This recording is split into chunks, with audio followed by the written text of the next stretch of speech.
backed by popular demand. Today we're going to be testing the cheapest tools on Amazon, Power Tools Edition, the cheapest impact driver.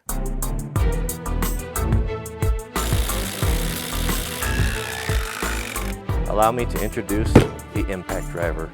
Man, talk about a tool that has changed the industry, changed the way a lot of us work, tradesmen as well as homesteaders. When these first came out, these little impact drivers, they were kind of an add-on to the drill. You know, you'd get the drill combo kit, whether it be Makita or DeWalt or Milwaukee, and as a little incentive, they would throw you a little impact driver. But I think for a lot of us, and what I've recognized is the impact driver is actually the more useful, more handy of the tool. Many reasons why. Because of the way it impacts, it's really superior to putting screws in, it puts a ton of torque in, it's less likely to strip. And one thing that's huge to me is it's just so much more compact. You can get it into tight areas. So these have been, I mean, I have the two together. I have the drill impact driver combo together, and 9 times out of the 10, unless I'm drilling a hole, I'm going to reach for the impact driver. Just a wonderful tool. So what we have here, I searched Amazon, and we have the cheapest one I could find on there was $58. Now that was at the time of what I purchased. I purchased this on Amazon with my own money for $58, and that's what I got. So what did it come with? It came with, well, kind of a low budget charger. I never thought that a Black & Decker box would darken my door. They have not had the best reputation. Used to be a premium tool. You know, the funny thing about Black & Decker though is they do have a premium line. I've got a big Macho 5 roto hammer that's built by Black & Decker and an angle grinder that is full on commercial, industrial, top of the line strength. But they also have a very low end line. I mean, this is going to fall in at your big box stores, your Black & Decker with, what's the other one? The yellow one? The Ryobi, is it? You know, maybe a step above that Hitachi, you know, lower end tools, but it's half the price. So this is, you know, I think for most, you know, not talking prosumer use, the Makita is probably the gold standard. You know, I mean, it's maybe not up to the snuff with maybe something like a Hilti, but for twice the price right here, what would it be, $120 for this one, 60, let's say 60 and 120, we're going to find out today, is there a big difference in build quality and strength? We'll see how strong this one is. But, so you get some budget things. Of course, you know, here is the charger that's going to come with Milwaukee. You get a big, you know, traditional style charger that makes a lot of racket, by the way. Milwaukee or Makita, the blue one. Why do you have to have noisy chargers? As a YouTube creator, it makes me crazy. Every time I shove a battery and I have to go unplug the thing, my other chargers don't have to make a bunch of noise.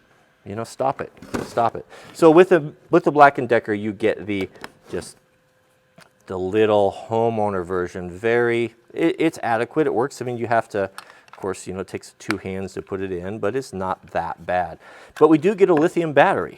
So that is similar. So we have the Makita, but whoa, my goodness. Look at the size difference. I got the radio on, sorry, we're on call here. Look at the size difference. So we've got an 18 volt with a Makita. We've got a 20 volt, allegedly, from the lithium Black & Decker, but here's the rub, amp hours. 3.0 amp hours and 1.5. You can see, I mean, it's a fraction of the size. And I would say that 1.5 amp hours is very, very optimistic if we just go by weight, because as we know, if it's heavy, it's good, right? Heavy, it's good. What was the Russian? What was the Guy Ritchie movie with the Russian selling the revolver? Isn't that what he said? Heavy is good. Heavy is reliable. If it doesn't work, you can always hit him with it. Anyway, so there you have. So you can see the batteries. So similar there. They're both lithium, but one of them is claiming to be half of what the other one is. But it feels a whole lot less than half the weight to me. But we will see. So build quality, I was actually a little bit surprised. It was better than I was expecting. So if you look here, you can see there's a big size difference. The Makita being the bigger, more powerful, allegedly, more robust drill, but look how much taller this one is. And one of the things that makes an impact driver so wonderful is its compact size. You can get into really tight areas because the drill, I mean, it goes way out there because it's clutches and all of that. That's one of the key selling points for me, is to having the compact, but that is almost 2 inches longer than the Makita. From the back, I mean, very similar. Of course, you can see that the gear set and everything, and the motor, all that looks substantially bigger on the Makita than it does on the Black & Decker. But overall, it's not too bad. I mean, it's got this rubber thing on there, but it's got a, it's got a full metal head on it, and it's got a, this is actually kind of cool there, it's got a magnet to hold your bit. Almost strong enough to keep it from losing it, but not quite. But that is kind of clever. I don't think we got one of those on here. But both of them have a light, similar in design. One thing that is much nicer is the ergonomics on the Makita. So it just molds and fits to the hand, and everything is very indexable. The forward and reverse is very simple to use, easy to get to. Where this one here, it's a little bit crummy. It doesn't feel very good. The detent's not great.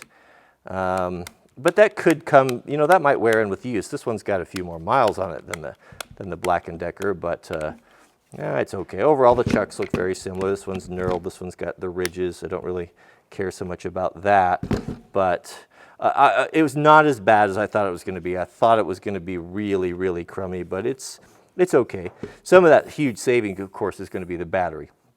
There are less batteries in here. That's why it's half the price. But will it work? Will it drive as strong? It says it's got 20 more volts. Is that true? Let's find out. Okay, so yeah, that's about it. The ergos are okay. It's not as good, but it's not bad. It's not bad. Oh, actually, I just learned something here. So look, it's not taller now when we get that big battery on there, is it? So it's actually, this one would be more compact. I hadn't considered the battery. All right, let's get some big old screws, some lags, and see which one does better. So for the test, we're going to put the strain on these. We've got a big old 3-inch, 3.5-inch, half-inch lag bolt going into a very dry, hard piece of fur.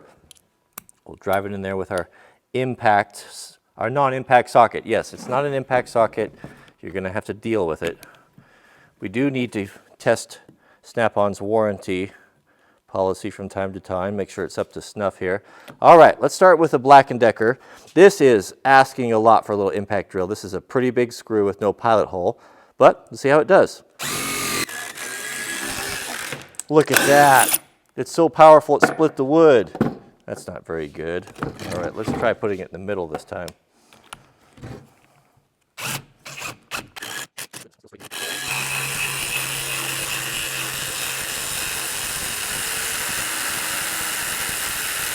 Oh, we're out of gas.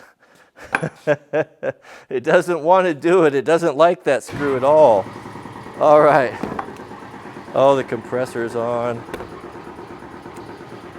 Ooh, that socket's hot. That's a lot of friction going on there. Let's see how the Makita does. It's a pretty big, that's a big screw for an impact driver. All right, here we go.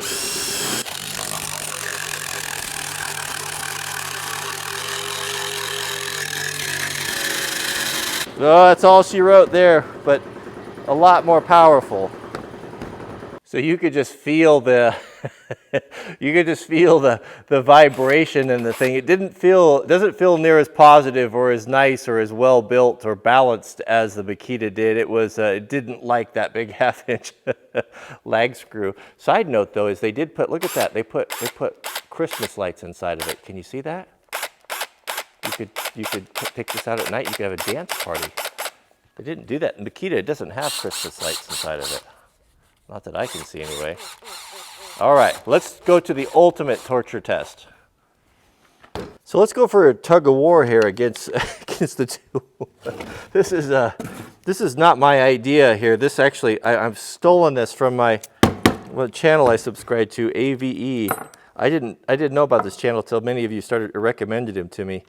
Not recommended for children, but I do like the test. But he's kind of come up with this where he takes two drills and puts them together, and to see which one's going to be stronger here. So I'm going to borrow that from him, but I think that's kind of a good way to test it. So yeah, so let's bring your camera up here and see what happens here. Probably the bit's going to break. What's going to happen here? Since this is the Black & Decker chuck, I don't have a lot of faith in it, but we'll find out here. So now would be a good time to click the thumbs up if you haven't already I'll wait.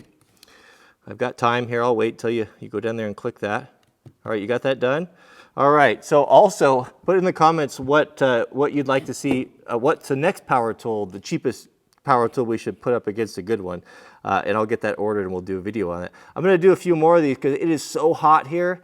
It's in the hundreds, and I put that exterior door in the other day on the south side of the house in the heat of the day, and I almost expired from the heat. So we're gonna be, I'm happy to embrace a few tool videos until that temperature drops down a little bit, and then we get started with our normal programming. Okay, here we go. Ready, tidy? Ready to go? What's gonna happen? I got my safety glasses on. What's happening there? I can't tell.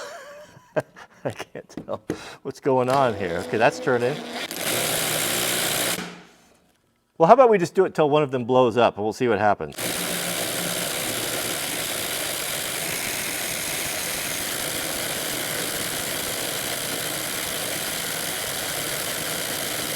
Oh, I smell smoke. Oh. Oh, that's hot. Yeah, the Black & Decker is not enjoying this tug of war contest here. Let's give it a little bit more here. Oh yeah, that's hot now.